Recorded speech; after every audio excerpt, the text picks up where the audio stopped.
ของแซ่บๆเลยไปกับบ่เมฆเนาะ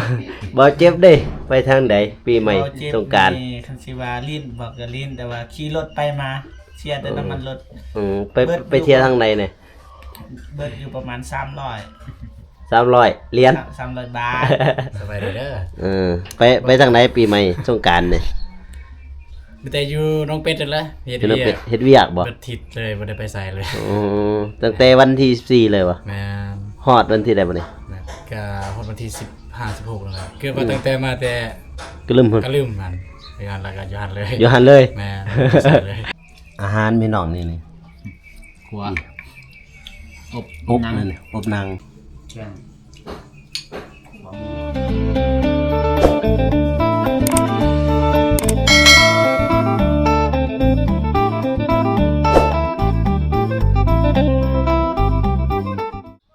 กับสบายดีและสวัสดีเด้อพ่อแม่พี่น้องเนาะว่าสิอยู่พังในหรือว่าต่างประเทศก็ยินดีต้อนรับเข้าสู่ช่องบ่าวโกชนบทสปปลาวเด้อพ่อแม่พี่น้องมื้อนี้ก็มาเปิดภาพอยู่ที่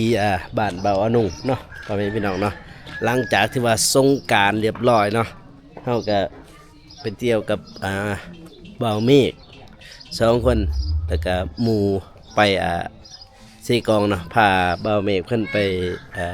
เที่ยวทางแขวงเซกองเนาะ ก็คือว่า3เมืองเนาะ3เมือง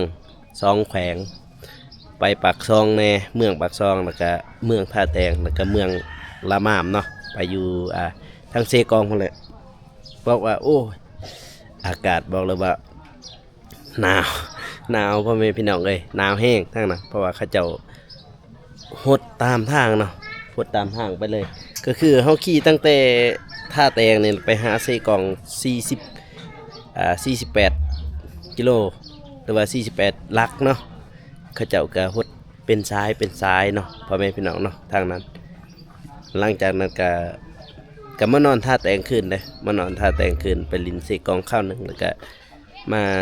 ท่าแตงคืนมานอนอยู่ท่าแตงอยู่เฮือนป่าของบาวโกเนาะพ่อแม่พี่น้องเนาะ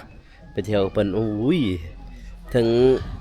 ทึกเขาเจ้าปะแป้งตามถนนหนทางเนาะพ่อแม่พี่น้องเนาะเขาเจ้าลินเพราะว่าทั้งบางบอนกับทั้งในเมืองก็จะคนจะหลายเด้อพ่อแม่พี่น้องเด้อคนจะหลายแต่ว่าทั้งนอกทั้งบ้านบาวโกในคนบ่ปานใดเนาะถ้าว่าอยู่แขวงคุณอุ้ยหลายได้อยู่แขวงเซกองเลยหลายอยู่ท่าแตงนี่ก็หลายเนาะบอกเลยว่าไปปากซองมือหนึ่งเนาะแล้วก็ไปปากซองแล้วก็กลับมาลินอยู่ท่าแตงเฮาคือเก่าแล้วก็นอนท่าแตงแล้วก็มืออื่นต่อมาจึงลงไปเซกองเนาะพ่อแม่พี่น้องมื้อนี้ก็ล้างสงกรานต์เนาะล้างสงกรานต์มาหาเบาอนุ่งคือเก่าเนาะ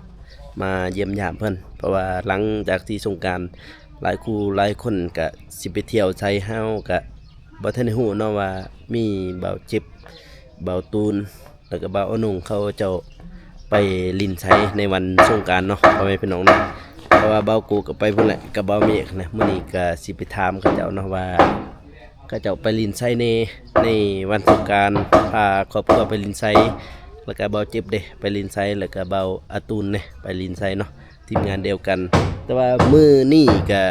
ท้องฟ้าก็แจ่มใสเด้อพ่อแม่พี่น้องเด้อเบิ่งดิท้องฟ้าแจ่มใสมื้อนี้นี่อากาศแดดร้อนแห้งเนาะทาง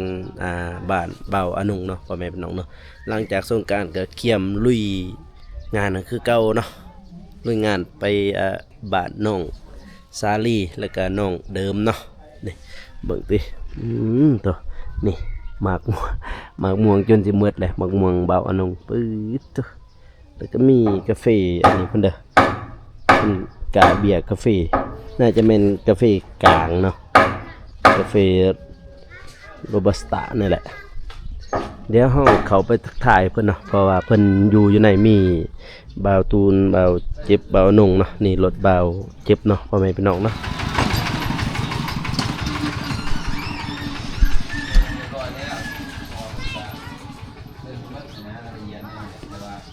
พี่น้องสบายดีเนี่ยสบายดีเด้อสบายดีเนาะพ่อแม่พี่น้องนี่ ตอนนี้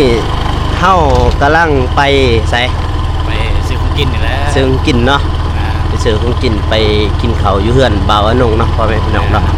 บรรยากาศมื้อนี้บอกเลยว่าฮ้อนฮ้อนแห้งมื้อนี้นี่ แต่ว่าจักหน่อยนี่แรงๆนี่ฝนตก โอ้โหตรงนี้อาจจะเป็นดองเลยโอ้ดองไปซื้อเนื้อกินก่อนเนาะพ่อแม่พี่น้องเนาะดิอยู่เมืองพาแตงเขานี่แหละมากินข้าวอยู่เฮือนเบาหนุ่งกิน เดินทางไปกันเด้อ แมนก็จะออกเดินทางไปเฮือนน้องเดิม ไปเบิ่งเรื่องสร้าง แล้วก็เบิ่งเรื่องเพื่อนนั่นแหละซื้ออยู่นี่แต่ว่าซื้อเขาซื้อยังในพันวะซื้อกิน เข้าคือสิมีอยู่เฮือนบ่เนาะ แล้วมีบ่ซื้อแนวกินเนาะโอ้โหของแซ่บๆเลยเอายังเอายังเอานี่บ่ แม่เพิ่นว่าหยังนี่ ได้ยังมีเนื้อต้มเค็มก็ได้ โอ้ขึ้นว่าอันนั้นเบิดแล้วหยังก็ แกง เอาเลย หน่อไม้บ่ งานดอกไม้ ยิงปลาอู้แต่ของแซ่บ กินหยังเด้นี่เท่าไหร่นะ20,000พี่น้องเอ้ย ๆเอาตัวได้ก็ได้ไปเอาแกงก็ได้เต้เอานี่ก็ได้นี่ไล่ซื้อตัวใด ซื้อเบิดเลยละเงินเมื่อกี้นี่ เงินบ่ กิน3-4 คน อืม อิ่มแล้วเนาะ อืม ลุยงานเบิดมือเด้ อืม แบบว่าลุยงานเบิดมือมันต้องแบบเติมพร้อมเติมพลัง ครับเดี๋ยวเอาตัวนี้20,000ก็ได้แล้วก็ต้มเค็มเลย ในถุงหนึ่งในถุงหนึ่งกับถุงหนึ่งแล้วก็เสร็จปีกแบบ แล้วก็เอาปิ้งพอสำนักเรือเฟือดเลย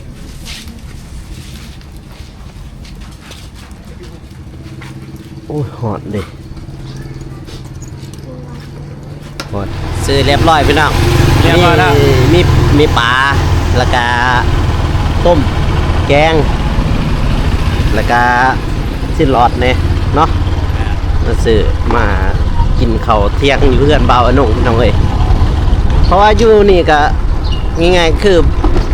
ทีมงานเราไต่มีแต่4คนเนาะมีเบาอนงเบาจิบเบากูแล้วก็เบาตูนเนาะพี่น้องเนาะไปเดี๋ยวเราออกเดินทางกันต่อเนาะไปหาเพื่อนเบาอนงเนาะทุกฝนก็คือว่าจะจังลังมาเลยพี่น้องเอ้ยเมื่อกี้ไปซื้อเขาวกับเบาตูนเนาะพี่น้องเนาะตอนนี้ก็ฮอดเฮือนเบาอนงเรียบร้อยพี่น้องเอ้ยเท่าแล้วก็ที่เข้ามาหาทุกคนเลยเนาะสบายดีเด้อทุกคนสบายดีบ่าวจิตสบายดีบ่าวอนง โดยสบายดีเด้อเบาโกเด้อ บ่ได้เห็นกันโดนเนาะ โดย หลั อ่ะ งจากปีใหม่เนาะ ทีมงานเฮา ก็บ่เห็น บ่าวอนงไปอยากถามว่าไปทางไหนปีใหม่ อยู่เพื่อน อยู่เพื่อน โดยบ่ได้ อยู่ ไป เพื่อน ไสพี่น้อง บ่ได้พาครอบครัวไปลินไซบ่ บ่ได้มีแต่ไปน้องเป็ดโดยพี่น้องเอ้ยเนาะพี่น้องก็ได้ ไปน้องเป็ดบ่ ตามอยู่โดยไปพาลูกกับเมียเนาะไปดินน้องเป็ดพี่น้องเอ้ยกะบ่น้องบ่กินเหล้ากินเบียร์นะมันก็เลยบ่ได้สังสรรค์กับหมู่คู่แล้วบ่น้องก็บ่มีหรอกหมู่คู่ เพราะว่าบ่น้องบ่กินเหล้ากินเบียร์เนี่ยมันก็ บ่าวนงเราบ่ โดย ดื่มโซล่าเนาะง่ายๆเนาะเราบ่ดื่ม ก็จะได้ไปเบาโก กินในคลิป กับ ไปกับบ่มีอีกเนาะบ่เจ็บเด้ไปทางใดปีใหม่สงกรานต์ คันสิว่าลิ้นบอกก็ลิ้นแต่ว่าขี่รถไปมาเชียร์แต่น้ำมันรถ ไปเที่ยวทางใดเนี่ย เบิดอยู่ประมาณ300เหรียญ 300 บาท โอ้ยสิว่าเงินเรียน ก็ พี่น้องเอ้ย ก็บ่หลายเนาะ300เหรียญ เลย น ไปลินทางใดเนี่ย ไปทงวาย ไปทงวาย น้องกันเขตนั่นเลย โอ้มีแต่เขตบ้านบ่ แม่ ถ้าแต่งน่ะบ่ได้ออกมา ไม่แต่ไปเลาะให้หมู่โคตรหนาว โอ้ แล้วก็มือเปลี่ยน น้าแล้วก็เมื่อเปลี่ยนเครื่องบ่ ต่า แล้วก็มาขึ้นอีก เราเบียร์บ่ได้กิน อ๋อวันนี้บ่ได้เข้ามาท่าแต่งบ่ บ่ บ่ได้เข้ามาเลย บ่ น้องเป็ดได้บ่ได้ไปบ่ บ่โอ้บ่มีเงินเดี๋ยวเว้าเลยเนาะ อ่า เราให้ บ่ เข้าโคตรก็บ่แห้งแล้วนะ วันนี้บ่าวตูนได้บัดนี้ไปทางไหนปีใหม่สงกรานต์นี่ มีแต่อยู่น้องเป็ดนั่นแหละเฮ็ด คือน้อง เวี เป็ ย ด ก เฮ็ดเวียกบ่ เบิดทิศเลยบ่ได้ไปใส่เลย อ๋อตั้งแต่วันที่14เลยบ่ แม่น ฮอดวันที่ใดบัดนี้ นะก็ฮอดวันที่15 16แล้วครับคือว่าตั้งแต่มาแต่ ก็ลืมพุ่น ก็ลืมมันไปงานแล้วก็อยู่หันเลย อยู่หันเลย แม่นใส่เลย บ่ได้ออกมาเลย แม่น บ่เจ็บ ไปแต่ฮอดแถวนั้นบ่แถว บ้านน้องซาลี บ้านน้องซาลี บ่ได้ออกมานี่ เอ้ก็มือทมิดกับโคตรไม้ให้น้องซาลี อ๋อ บริลิน มื้อวันที่14เห็นบ่ แม่ อ๋อก็ไปกับบ่ บ่เมฆไปฮอดปักซอง3เมืองยังไง3เมืองก็ซองแขวง ไปฮะ แป้งยังใส่กอ แขวงจำปาสักกับแขวงเซกอง ก็ว่าแพงปากเซ บ่มีดอกเพราะว่าไปอันนั้นไปบ้านเบาเมฆไปเฮือนเราไปเฮือนแล้วก็ไปเลาะแถวนั้นคราวหนึง วิวดีเลย แล้วก็ เห็น ไปปากซองฮอดปั๊มปตทหั่นมีแต่ฮอดนั่นโอ้ยหนาวทั้งนั้นว่าสิไปเอ้าแต่งว่าเข้าแล้วบ่นี่อืม สามัคคีพี่น้อง โด เอ้ย ยไปกินข้าวสามัคคีพี่น้องเอ้ย ก่จะออกเดินทางพี่น้องเอ้ย ก่อนจะ เนาะ ออกเดินทาง ตอนนี้ก็กินคือเบาเตียงแล้ว กินข้าวเช้า1โมงพี่น้องเอ้ยเนาะเกินว่าซ้ำ1โมงแหละนี่ก็12โมงเลยเนาะ นี่12โมงปลายเลยเด้ แล้วก็สิออกเดินทางไปพุ่นกับพุ่นละ1โมงพี่น้องเอ้ย อื แต่ ม ว่ากินข้าวกินน้ำก่อนให้ออกเดินทางพี่น้องเอ้ยเนาะ เออ ว่าไปเบิ่งพุ่นแหละบ่โกสิไปนำบ่ ไป ไปนำกันไปหาทางน้องเดิมพุ่นแหละ ไปทางนั้นน้องเดิมน้องสาลีไปเบิดบัดนี้ เพราะว่าน้องสลีนี่มันค่ำยังบ่ได้ไปเนาะ อ๋อ เบิ่งตัวจริง โดย เบิ่งตัวจริงเบิ่งสถาน เอารถ การณ์ ได้แหละมัน เออ ลุยบ่ได้คันมันฮ้อนเนี่ย อืม มีแต่ไปได้บนหนึงแล้วก็หาพักด้น บัดฮ้อนน่ะไปบ่ได้เลยบ่ มัน รถจ้ะ มันบ่แห้ง จันขึ้นคอยตรงไว้บ่ได้พี่น้องเอ้ย เอ เนาะ อ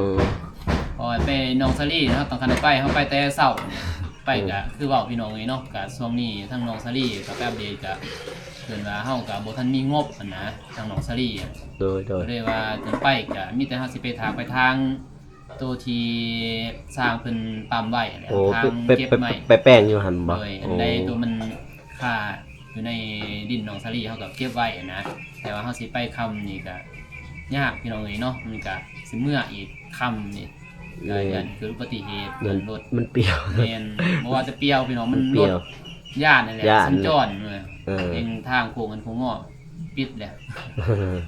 โอ้ เลยก็เลย คือบ่โกไปกับบ่เมฆพุ่นแหละปากซองมันหลังสงกรานต์น่ะวันนี้เห็นถ้าว่างานเฮายังอยู่ก็สิยังก็สิบุกงานเฮาต่อทางน้องสาลีกับน้องเดิม แต่ว่ามื้อนี้เฮาสิไปทางน้องเดิมเนาะเห็นบ่ มีแต่สิไปเบิ่งก่อนว่าสร้างเพิ่นเฮ็ดแล้วหรือบ่นะเพราะว่า เว้ากันแล้วกับสร้างวันนี้พี่น้องเอ้ยเนาะเพราะว่าเฮาก็อบรมกันแล้วเรียบร้อยแล้วก็มื้อนี้เพิ่นว่าสิลงมือเพิ่นว่าในการเสียเทือนเลยของน้องเดิมพี่น้องเอ้ยเนาะก็ว่าสิเป็นจังไดเฮาเพราะว่าเฮาก็เว้านำเอื้อยเพิ่นแล้วว่าให้ต่อไฟต่อฟืนนั่นแหละพอไฟก็เฮาก็ขอนำเอื้อยเพิ่นแล้วพี่น้องเอ้ยเนาะแล้วก็ทางไม้ต่อของหน้าก็เพิ่นสิว่าสิกบเลยมื้อนี้อันนั้นเพราะว่า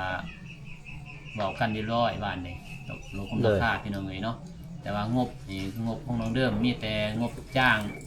สร้างพี่น้องเอ้ยเนาะแล้วก็เงินยังเบาน้ำเบาโน่ตอนนี้เพิ่นว่า6 ล้าน3 แสนพี่น้องเนาะที่จะเกี่ยมซื้อใหม่แหละตัวใดมันบ่พอตัวใดมันยังค้างค่าก็สิได้ซื้อพี่น้องเอ้ยเนาะแต่ว่าคันงบจ้างนี่ยังนำแม่เพิ่นแต่ว่าเพิ่นยังบ่ทันโอนมาเนาะแต่ว่าเฮาให้ทางเพิ่นว่าสร้างประเทศก่อน เลยให้สร้างเพิ่นกบใหม่กบหยังก่อนเนาะ โดยกบใหม่ก่อนเพราะว่า ย่านพี่น้องเอ้ยเนาะย่านฝนตกนี่แหละช่วง พอฝนสิตกอะไรช่วงนี้ มันสิฮอดฤดูกันไทยให้ไทยหน้า ไทย ได้ ไทยหน้าเลยเด้ ฝนก็เริ่มมาแล้วหลังจากปีใหม่พี่น้องเอ้ยเนาะดินม่วนเนี่ยเป็นจะได้ หลัง ทาง ปีใหม่ FC หลังสงกรานต์ เพิ่นม่วนบ่ปีใหม่ ไป พร้อมด้วยงานนะบัดนี้ ไปกับบ่เมฆพุ่นแหละฮอดเซกองเลยหนาวอุ้ยพอมันคือทางบ้านเฮานี่แดดออกอยู่ทางฝุ่นมันครึ้มมืดครึ้มเลยครับแม่นเซกอกมืดครึ้ ขึ้ ม นมาสิกองหัวแน่นอน ไปมา บ่ กินข้าวกัน มองไปหันมันมืดครึ้ม เดินทาง แต่ก่อนหันก็แบบ11-12โมงก็ฮอดอยู่พอดีไปฮอดนั่นก็4โมงเลย อย่าและล้าง ล้าง ไปฮอดนั่น4โมงน่ะ แต่ว่ามัน มืด แกงหัวหมู เองมาเลยเอง แกงเสาร์ เยอะดี แสบอยู่ อะไรแซ่บ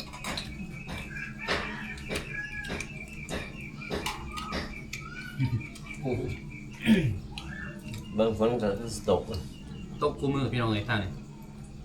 เมื่อวานฝนตกทางคุณก็ตกคือกันทางบ้าน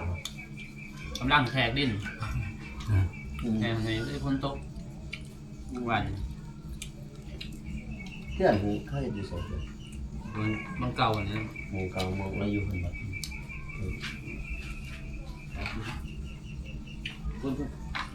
ทำนักศึกษากับไอ้ที่ว่าเพศคุณหมอเปลี่ยนใจไว้ตรงนั้น เพราะเป็นกระย่านพี่น้องเอ้ยเนาะน้องเดิม ไก่เนาะแต่ไก่อยู่นะ ใกล้เด้บนดินน้องเดิมใกล้เลยเนาะ งานง่ายก็มี แม่เดียวน้องเดินมันน้องเดินไปทำงานมานี่น้องเดินเรื่องผู้เดียวกับญาติเนาะมีอยู่ไกลกับเอื่อยกับ